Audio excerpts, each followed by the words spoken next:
So in today's video, I'm gonna be showing you exactly how I set up both an outdoor mushroom growing station and an indoor mushroom growing station that are not only both extremely simple to set up, but the results are damn near shocking, with both systems pumping out high quality wild mushrooms to the point where I am completely off grid from the supermarket commercial mushrooms and living in absolute mushroom abundance. Now, my mushroom growing journey started 2 years ago when Jordan and Sylvan from Hand Grown, Hand Gathered came over to my studio to teach me the traditional Japanese method of growing shiitake mushrooms on logs. And honestly, I just couldn't believe how, one, easy it was to do, and two, how cheap it was. Wood in a lot of cases is an abundant and free resource, and then on top of that, you're just buying some mushroom spawn to inoculate the logs, which gives you a steady flow of mushrooms to harvest for years. But it wasn't until my logs actually fruited for the first time and I got that first harvest that I just became addicted. I mean, these were the freshest shiitake mushrooms I've ever had, grown in my own yard. And with just a few small logs, it was a pretty abundant harvest, to the point where I cooked a bunch of them fresh and was able to dry a bunch to preserve for the year, which I was using in noodle soups all winter long. So let's first talk about growing mushrooms outside, which takes longer, but is by far the cheapest option. And is also a great option for anyone looking to grow food at home, because it takes advantage of shady areas outside where you couldn't grow, say, fruits or vegetables, and you do not need much space at all. If you have a fire escape outside an apartment that gets shade, you could successfully grow mushrooms on that thing. And the first step is finding the right wood, and different species of mushrooms prefer different species of wood, which can all easily be found on a mushroom chart just like this one, which I linked below. So you can either start with the mushroom you want to grow and then hunt down the wood that goes with it, or the reverse. Maybe you already have wood available to you and you get the actual mushroom species that goes with that wood. For me, what I found are the best options are, one, you can call up your local tree cutting company and you can ask them for the specific type of wood you're looking for, and maybe they're cutting down one of those trees and they're willing to drop it off for you, because it usually costs those companies money to actually dump wood. But when you grow mushrooms outside, you're kind of always on the lookout. You're hunting for those fallen trees, which here on Long Island, there are an abundance of trees, which means a lot of trees are causing issues, need to be chopped down, or they just fall down in a storm. And if you can't identify the type of tree, I use this app called Picture This, and you just take a picture of the tree and it will tell you exactly what it is. Luckily for me, I hit the jackpot because a neighbor of mine had to cut down an oak tree. So I came over with my mini chainsaw, but luckily my neighbor had a more high-powered chainsaw, and I was able to pick out the perfect size logs for mushroom growing, which are around 3 to 4 feet long and 4 to 8 inches in diameter. And this range is very manageable to work with the logs. You can move them around easily, but it's big enough that you're gonna get years of fruiting before the log fully breaks down and the mushrooms run out of food to consume. Now, to actually grow mushrooms on these logs, you need something called mushroom spawn, which is some type of substrate that has the actual mushroom mycelium growing on it that then gets implanted in the wood and spreads, and you get a bunch of mushrooms. And for logs, you really have two options. Number one is a sawdust spawn, which works a little bit quicker to actually inoculate the logs, but you need a special plunger like this, or you could use a wood plug spawn like this that gets hammered into the logs, which is actually what I prefer, because I found the sawdust spawn can more easily get eaten by birds or insects. So I ordered a bunch of shiitake mushroom spawn, plus I got some chicken of the woods, which I knew was a mushroom species that worked with similar wood types as shiitake mushrooms. And to drill the holes for the spawn, you just need a regular old power drill, and if you have a drill bit set, you just find the right size and you're good to go. But I would recommend, if you're gonna do a lot of these, to get one of the specific drill bits that costs like 20 bucks that drills the perfect size hole for the plug. It's just gonna make your life a little bit easier. And when you're drilling these holes, it's not a specific science. Some people like a special diamond pattern. I just roughly drill them a few inches apart in lines throughout the logs. I hammer all of the plugs in, and then it's very important to cover them with some type of food grade wax. Most mushroom sites are gonna sell one that you can just melt down and brush onto the holes, which will seal it, keeping it more moist for proper inoculation. Plus it's gonna protect it from insects and birds. And since I did different varieties this time, and now I have logs going from different years, I got some outdoor labels to mark the different species plus the date, so I know exactly how long the logs have been in rotation. And this area of my garden gets full shade. I can't really grow much fruits or vegetables, so I always had the plan of growing a ton of mushrooms there. And when you look at traditional Japanese outdoor mushroom farms, there's a lot of different techniques that they use to store the logs for fruiting. So to enhance my setup, I thought it'd be cool to build one of these storage systems. And I just went with a simple lean storage system. So I took some old 4x4 pieces of lumber that I had lying around from an old chicken coop. And then I used a post digger to dig up holes about 2 feet deep. Then I popped in my posts, leveled them out a bit, and packed them in with dirt. Then I laid my top beam on, made sure it was nice and level, and drilled it into the post to secure it. And this rack was for all of the taller mushroom logs that I had. And once those were finished, I used the same technique to make a shorter version so I could lay on all of the shorter logs that I had. And my mushroom farm was now complete with dozens of mushroom logs of different varieties, different sizes, from different years. But most importantly, this farm has room to expand as I come across more fallen trees in the future.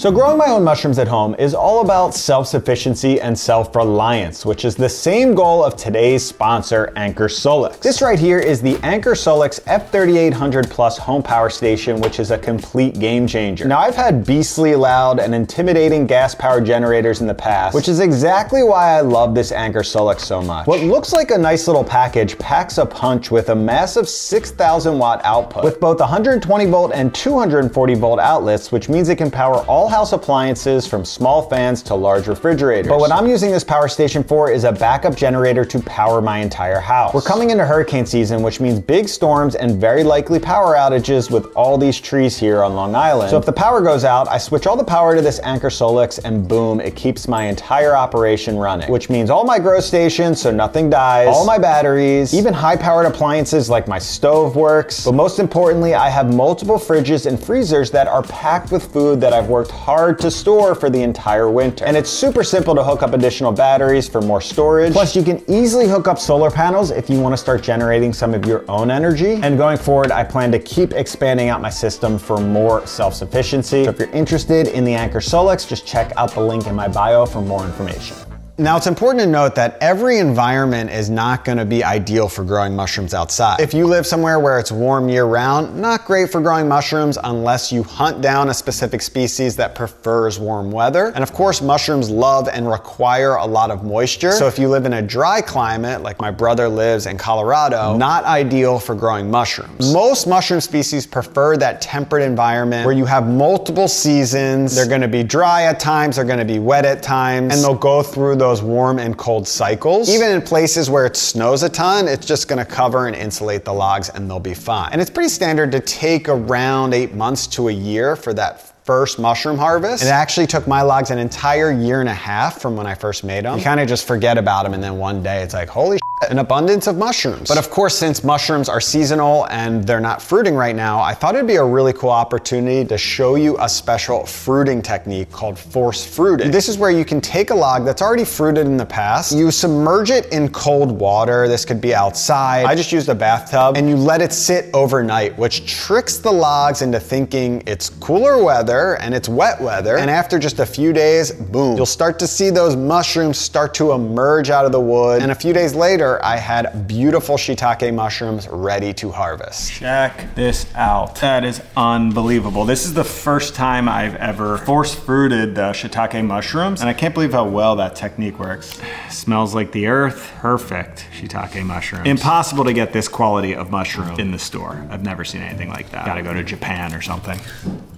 Now, outdoor mushroom growing is so fun to do, it's so cheap, and you get absolutely delicious mushrooms, but it takes much longer to get mushrooms and it's seasonal, which is why I was so keen on setting up an indoor mushroom growing station that I could have mushrooms all year round. And what you need to grow mushrooms inside is a controlled environment, something that in the mushroom world is called a Martha tent. And there's ways to set these tents up in a much more DIY fashion. I got one from Norspore Mushroom, a company that I've been using for mushroom supplies for over like 7 years now. This is their Boom Room 2 kit, and this kit starts with assembling a plastic frame with shelves. Then it gets wrapped basically in a full plastic coat to keep in that humidity and moisture. And since I'm already growing seedlings in this room in my basement, I thought a mushroom tent would be a perfect addition for just the ultimate indoor grow room. And this kit comes with a humidifier, which gets piped into the top of the mushroom tent. That first gets plugged into a humidity controller to maintain the relative humidity, which which you'll need to grow mushrooms successfully. Now this kit also comes with a tube that you attach to the fan to vent the air to the outdoors, which is very important unless you're, say, growing in a garage or somewhere that has a ton of airflow. You want to get that air flowing outdoors and not just building up in a small space, which is the space that I'm growing in. It doesn't have a ton of natural ventilation since it's the basement. So what I did was buy some insulating foam and I cut out a circle the size of the venting tube, and then I popped that in the closest window to the tent, and I sealed that up with some insulation tape so I could ventilate to the outside while still maintaining the temperature inside. And most people assume that mushrooms just don't need any light, which is true for some mushrooms. Like the popular white button mushroom, these are grown indoors in the dark. But most mushroom varieties actually do require sunlight, just not in the same way, say, a plant would need it to photosynthesize. Fungi gets all of its energy from breaking down organic matter like wood, but light does signal or trigger to the fungi to actually start producing mushrooms that you see on the outside of the wood. And the amount of light that the mushroom is getting will affect the size of the mushroom. It might be stretching to get more light, and also the color of the mushroom will change depending on the light it gets. So limited light is fine, like this indirect window, which I have here, but you can also use artificial lights as well. So I'll also be getting some help from this grow rack directly next to my mushroom setup. And that's basically my setup ready to go. And mushrooms, of course, will grow in a wide variety of temperatures. Since my basement is like a pretty consistent 65 degrees Fahrenheit year round, I'll be able to grow mushrooms year round. Now, the medium to grow mushrooms outside, of course, was logs, which you could do inside in a more controlled environment, and that would work great. But there are a few other options that are gonna get you mushrooms much quicker. One of the most popular options and the easiest options out there are to buy fruiting blocks, which are generally made from some type of sawdust that have already been inoculated with the specific mushroom mycelium. And they come in a ton of different mushroom varieties with different degrees of difficulty, as some mushrooms are a lot easier to grow and more forgiving, whereas some varieties just require a little bit more effort to really get good mushrooms. And they can be kept in your fridge hibernating until you're ready to use them. But the amazing thing about these mushroom blocks is you can be getting fresh mushrooms within a week or two, which is not bad compared to what took me a year and a half outside. And right here I have some oyster mushrooms which are starting to pin at this stage, which is where those mushrooms just start to emerge. And you really want to check in on the mushrooms every day because they grow very fast, and you don't want them to grow too big because they'll start to get a little woody, they'll start to get a little yellow with some off flavors. You want to snag them at the perfect time. And within about 2 more days, they were ready to harvest.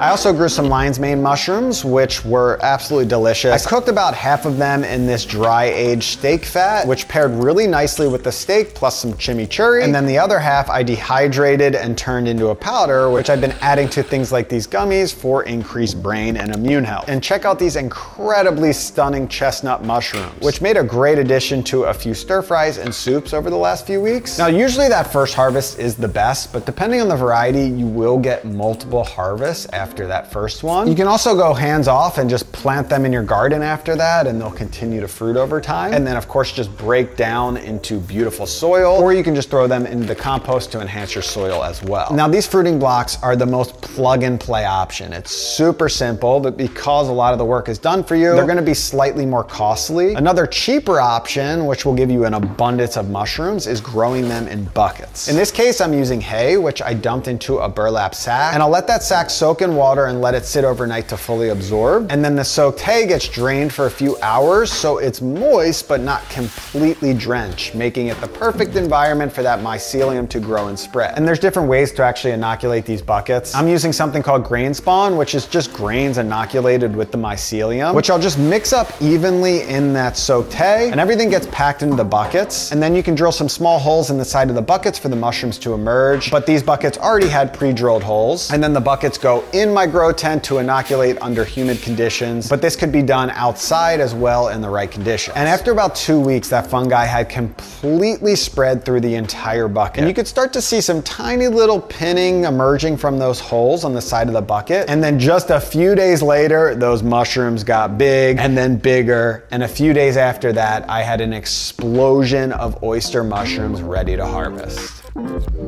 Now for me, it seemed like growing mushrooms at home was just too good to be true. Like, it was unattainable. But when you get that first harvest and you taste the quality and the freshness, there's no going back. The only way to really achieve that same type of quality is to get them from like a local provider, someone who does mushrooms at your farmer's market at a really high level. But when you get them from the supermarket, they've been in transit for days, potentially weeks, and mushrooms degrade pretty fast, so the quality is just not the same as getting fresh mushrooms at home. So it took me some time to build some skills and get into the flow, but mushroom growing is really not that hard. It's more attainable than you might think, and I'm at the point where I am harvesting really enough mushrooms for my family's needs, and I'm feeling pretty confident that I'm kind of done with the store-bought mushrooms. So I'll keep you updated on that journey, and hopefully this video inspired you to grow your own.